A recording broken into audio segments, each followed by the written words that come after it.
大家好，我是阿胖。今天我用土豆做一道好吃的，这样做出来小朋友特别喜欢吃，比买零食要健康卫生多了。一起来看看吧。准备一个中号土豆就足够一家人吃了，能够做出7、8个。先把土豆洗干净，削去外皮，然后放在案板上，先把它对半切开，再把它切成薄片。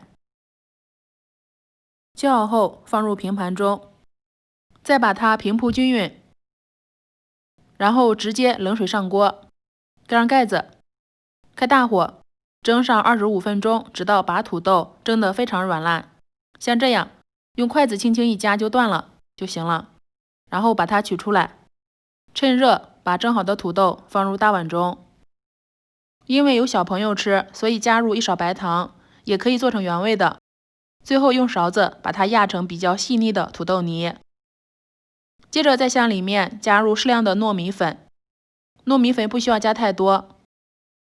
先用筷子搅拌均匀，然后再用手抓一抓，揉成一个比较偏软的面团。如果面团太干，可以加入清水补救。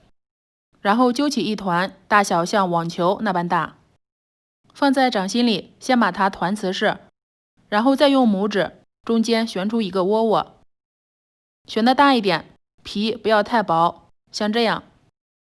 接下来平盘中倒入提前解冻好的马苏里拉芝士碎，然后抓起一丢芝士碎放入土豆窝窝里。接下来收口，收口一定要收的严实，不要让芝士碎露出来。收好后，先把它团圆，然后再用手轻轻按压成饼状，不要按压的太薄，以免芝士在熟的过程中把饼皮撑破。然后先放一边。接下来取出电饼铛，刷上食用油，先开大火把锅预热，预热好之后转成中火，放入做好的小饼，一次性不要放太多，每个饼之间一定要有距离，然后上面再刷一点食用油锁住水分。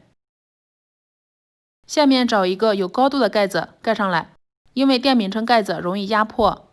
烙上3分钟后，就可以用铲子把它翻面了。像这样底部金黄就进行翻面，然后再合上盖子，继续中火烙上3分钟。烙到像这样，饼皮中间鼓起来，铲子按压，轻轻反弹，说明中间的部分已经熟了。这个时候再翻个面，接着用铲子推动每一个小饼，使它的边缘靠近电饼铛的边缘。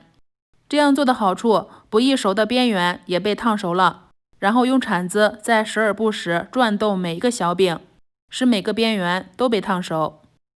烙到像这样，边缘变透明，铲子按压又非常柔软，整个小饼鼓得像砌河马一样，说明就熟了，就可以装盘出锅了。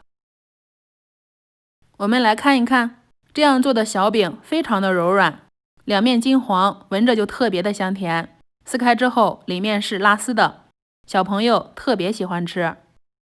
而且做法和食材都非常的简单，如果喜欢你也试试吧。喜欢的话可以先收藏起来。我是阿胖，喜欢我的视频可以点赞、关注、留言、转发哦。点我头像还能看到更多美食视频。我们下期节目再见。